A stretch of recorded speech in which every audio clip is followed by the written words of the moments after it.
You're standing in your own driveway, breath clouding in the chilly morning air, watching total strangers haul boxes and heavy furniture toward your house, the one you built with your bare hands and years of sacrifice. It's surreal, like watching burglars work in broad daylight while everyone pretends it's normal.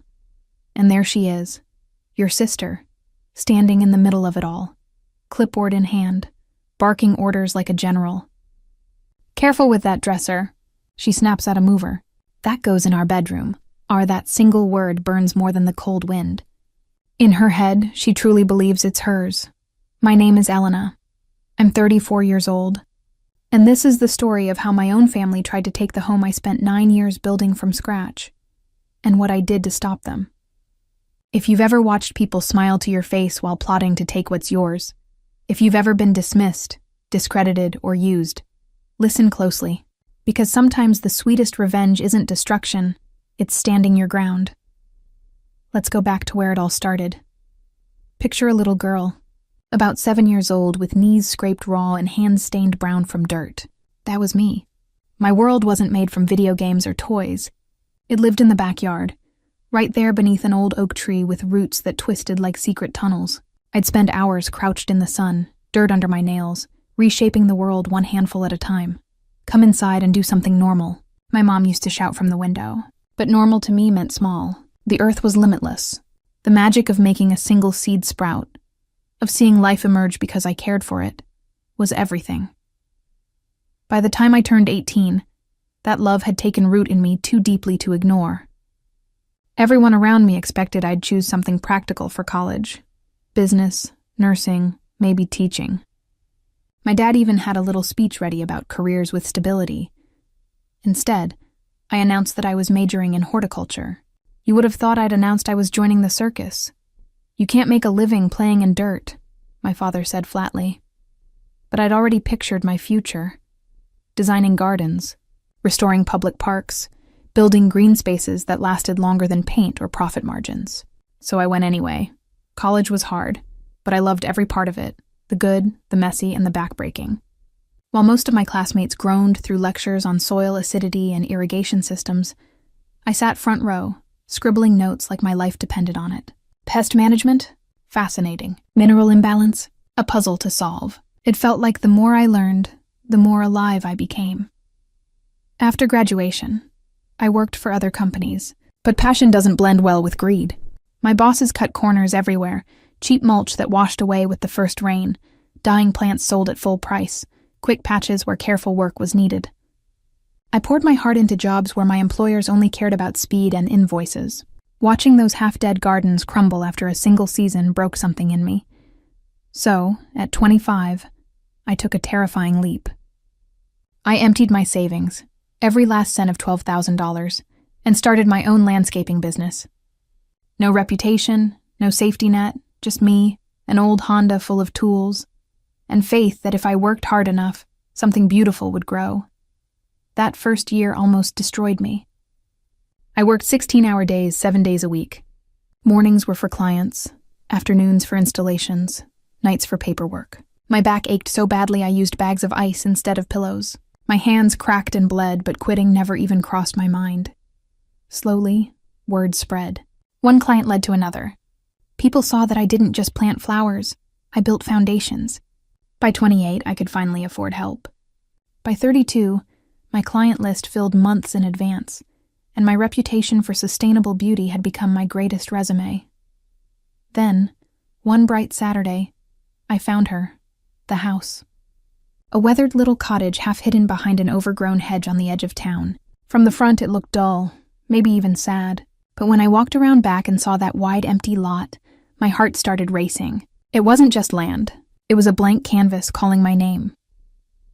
I drained what little I'd saved for a down payment, signed the mortgage, and moved in with a borrowed lawnmower and a heart full of plans. That dirt patch became my masterpiece. I built winding stone paths that felt like secret trails, raised flower beds bursting with color, a tranquil pond edged with lilies, and a small fountain whose gentle burble became my favorite lullaby.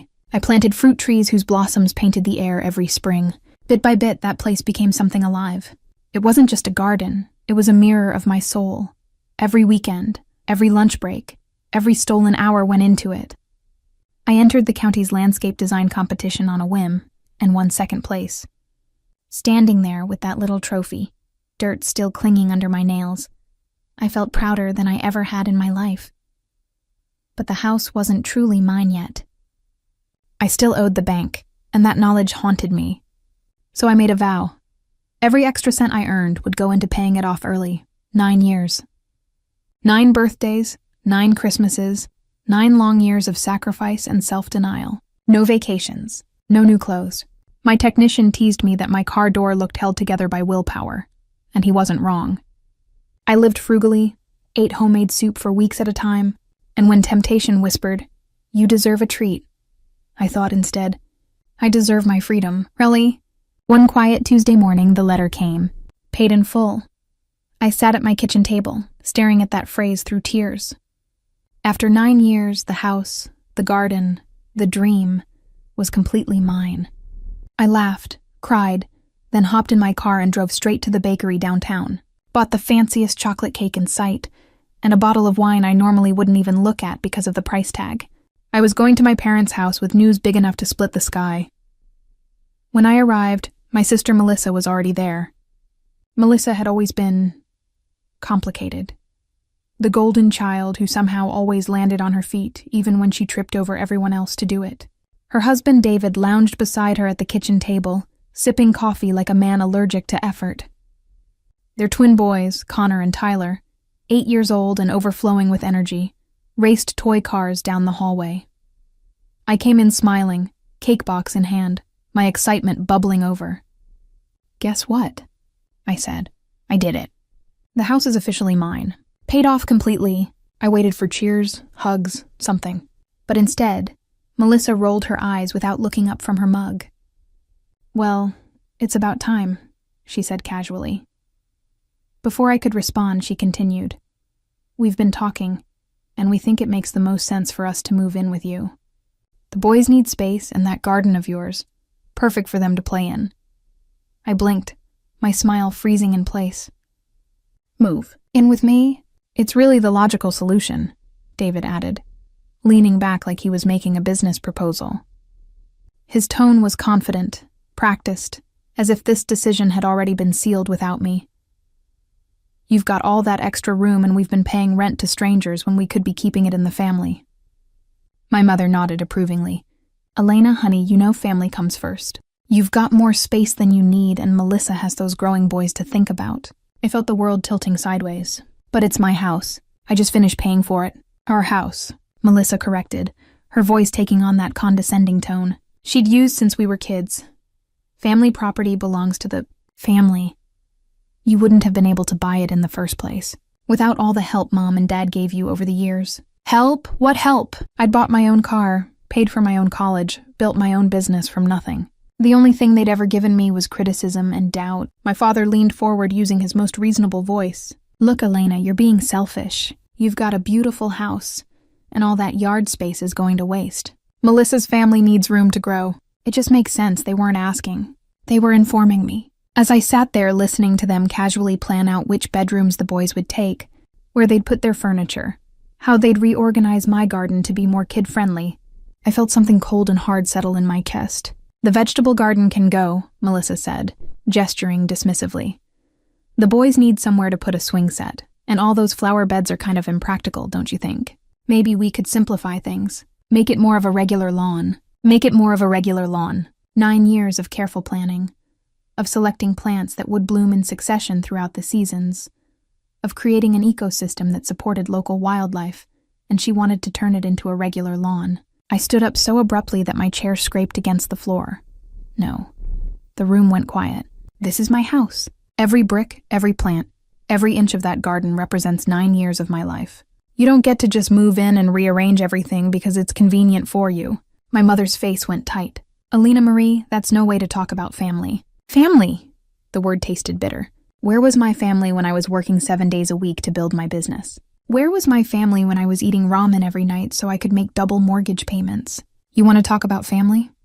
Family doesn't try to steal your life's work. I left that cake sitting on their kitchen table and drove home in a rage that made my hands shake on the steering wheel. But the phone calls started that same night. My mother guilt-tripping me about abandoning family in their time of need.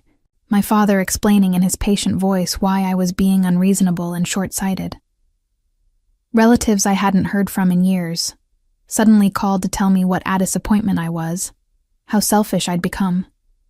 "What's wrong with you?" my cousin Janet asked during one particularly brutal call. "They're not asking for much, just a place to stay until they get back on their feet." But Ike knew Melissa. Getting back on her feet wasn't the goal. Taking over my life was. For 2 weeks, the pressure was relentless. Text messages, voicemails, unexpected visits where my family would show up at my door and try to guilt their way inside. I started to doubt myself. Was I being unreasonable? Was he too selfish? Had I become so focused on protecting what was mine that I'd lost sight of what really mattered? And then on a Saturday morning, I woke up to the sound of voices in my driveway. I pulled back the bedroom curtains and felt my blood turn to ice. There was a moving truck parked at the curb. David was directing 2 movers toward my front door, clipboard in hand. Melissa was standing on my porch, keys in her hand, keys that looked suspiciously like the spare set I'd given them for emergencies. I threw on clothes and stormed outside, my heart hammering so hard I could hear it in my ears. "What do you think you're doing?" Melissa turned to me with that familiar, condescending smile. "We decided not to wait anymore. You're clearly not thinking straight, so we're just going to move in and let you adjust to the idea. You'll see how much better this is for everyone once we're all settled."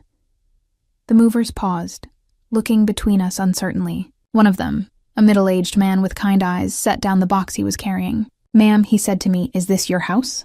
"Yes, this is my house, my property, and these people do not have permission to be here." "We're family," David protested. "She's just being dramatic." I walked straight up to the moving truck driver, my voice steady despite the adrenaline coursing through my veins. "This is private property. These people are attempting to move into my home without permission. If they don't leave immediately, I'm calling the police." There was a moment of perfect silence.